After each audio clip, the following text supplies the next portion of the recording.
Finally મિત્રો તમે જોઈ શકો છો મારી પાસે છે તે જલારામ બાપાનું મંદિર છે અને મસ્ત મજાનું એવું મંદિર છે।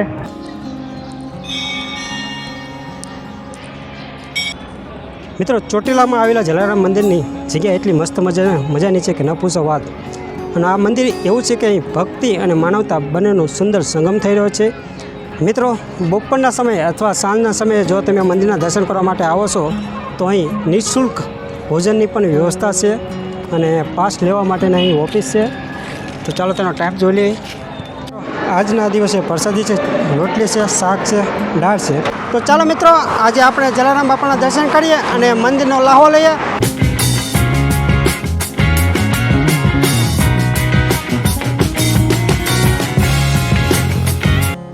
નમસ્કાર મિત્રો, જય જલારામ મિત્રો। તો મિત્રો આજે કમ્પ્લીટ તૈયાર થઈને નીકળી ગયા છે આજે એવા મંદિરના દર્શન કરવા માટે। મિત્રો તમે વીરપુરમાં આવેલા જલારામ બાપાના મંદિરના દર્શન તો કર્યા હશે, પણ આજે હું તમને લઈ જઈ રહ્યો છું ચોટીલામાં આવેલા જલારામ બાપાના મંદિરના દર્શન કરવા માટે। તો ચાલો મિત્રો આજે આપણે જલારામ બાપાના દર્શન કરીએ અને મંદિરનો લાહો લઈએ અને કેવું છે મંદિર તે સંપૂર્ણ આ વિડીયોમાં બતાવવામાં આવશે।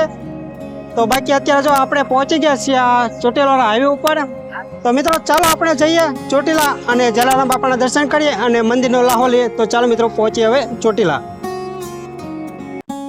આજે હું એકલો જ નીકળી ગયો છું ચોટીલા જવા માટે। ચોટીલા જતી વખતે રસ્તાની બંને બાજુ નજારો પણ ખૂબ જ અદ્ભુત છે અને રસ્તાની બંને બાજુ સોળે કરાએ ખીલી ઉઠેલું આ વાતાવરણ તમે જોઈ શકો છો કેટલું મસ્ત મજાનું છે। અને આવા જ અદ્ભુત નજારાને માણતા માણતા આપણે પહોંચીશું ચોટીલા। બાકી તમે અત્યારે તમે પણ આનો નજારો માણો અને આનંદ લેવો, ત્યાં સુધી આપણે પહોંચી જઈએ ચોટીલા।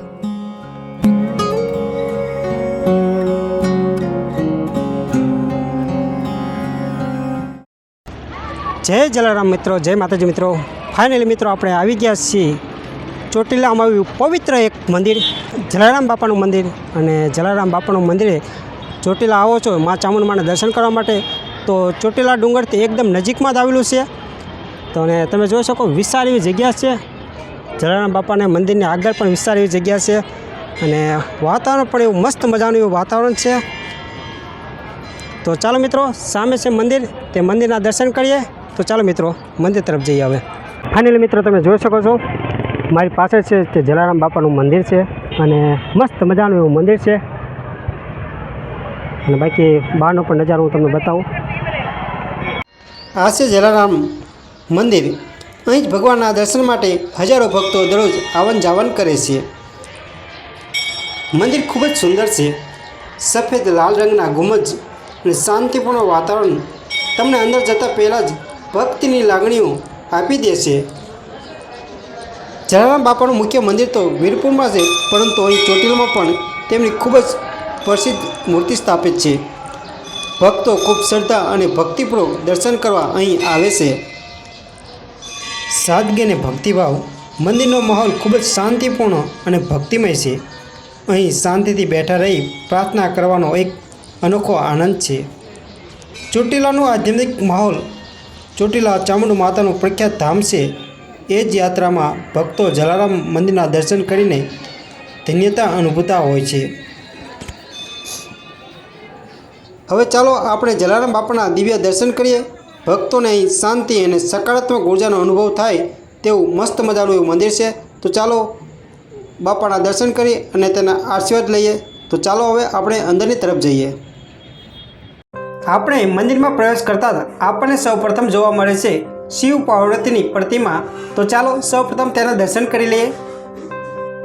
શિવ પાર્વતીના દર્શન કરી લીધા પછી આગળ વધતા જ હનુમાનજી મહારાજની પ્રતિમા જોવા મળે છે, તો તેના પણ આપણે દર્શન કરી લઈએ।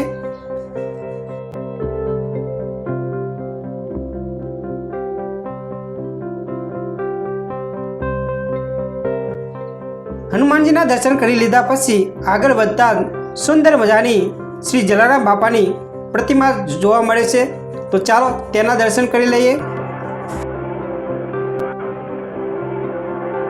જલારામ બાપાના દર્શન કરી લીધા પછી આગળ વધતા રામ ભગવાનની પ્રતિમા જોવા મળે છે, તેના દર્શન કરી લો। રામ ભગવાનના દર્શન કરી લીધા પછી આગળ વધતા જ રાધા કૃષ્ણની પ્રતિમા જોવા મળે છે, તેના પણ આપણે દર્શન કરી લઈએ। કૃષ્ણ ભગવાનના દર્શન કરી લીધા પછી આગળ વધતા જ શ્રી સંતોષી માતાની પ્રતિમા જોવા મળે છે, તો તેના પણ સૌ દર્શન કરી લઈએ। સંતોષી માતાના દર્શન કરી લીધા પછી આગળ વધતા શ્રી ગણપતિ બાપાની મૂર્તિ જોવા મળે છે, તેના પણ દર્શન કરી લઈએ અને તેના આશીર્વાદ લઈ લઈએ। મંદિરના ગર્ભગૃહમાં જલારામ બાપાની સુંદર એવી મજાની મૂર્તિ છે અને એની સાથે સાથે અનેક દેવી દેવતાઓની મૂર્તિઓ આવેલી છે। તેના તમામ મંદિરના દર્શન કરી લીધા પછી અહીં મંદિરમાં થોડીક વાર બેસીને શાંતિનો અહેસાસ લઈ શકાય તેવું આ મંદિર છે।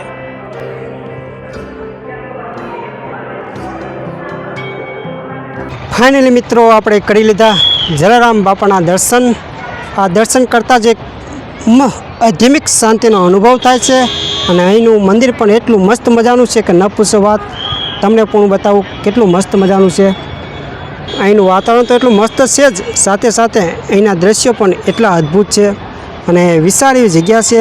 પાર્કિંગની પણ વિશાળ જગ્યા છે અને હાઈવેની એકદમ નજીકમાં જ આ મંદિર આવેલું છે। તો તમે જોઈ શકો છો મસ્ત મજાનું આ મંદિર છે।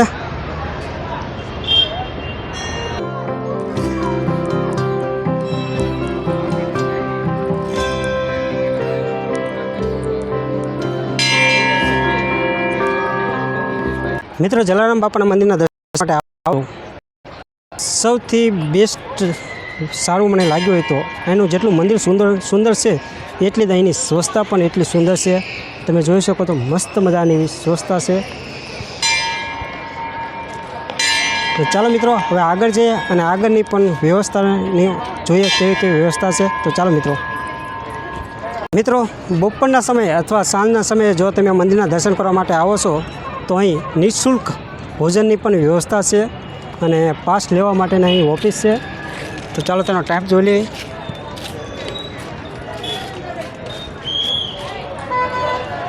આ છે તેનો ટાઈમ, સાંજનો બપોરનો ટાઈમ અને સાંજનો ટાઈમ પાસ લેવાનો માટેની ટાઈમ છે। અને મિત્રો અહીં ભોજનની તો નિઃશુલ્ક વ્યવસ્થા છે, પણ પોતાની મરજી પ્રમાણે તમે ફંડ પણ અહીં લખાવી શકો છો। તેની પાકી પહોંચ આપવામાં આવે છે। તો ચાલો મિત્રો આજના દિવસે પ્રસાદી છે, રોટલી છે, શાક છે, દાળ છે, ભાત ખૂટેલા છે એટલે ભાત નથી મળ્યા, આવી પ્રસાદી છે અને આવી મસ્ત મજાની વ્યવસ્થા છે। વિશાળ એવો હોલ છે।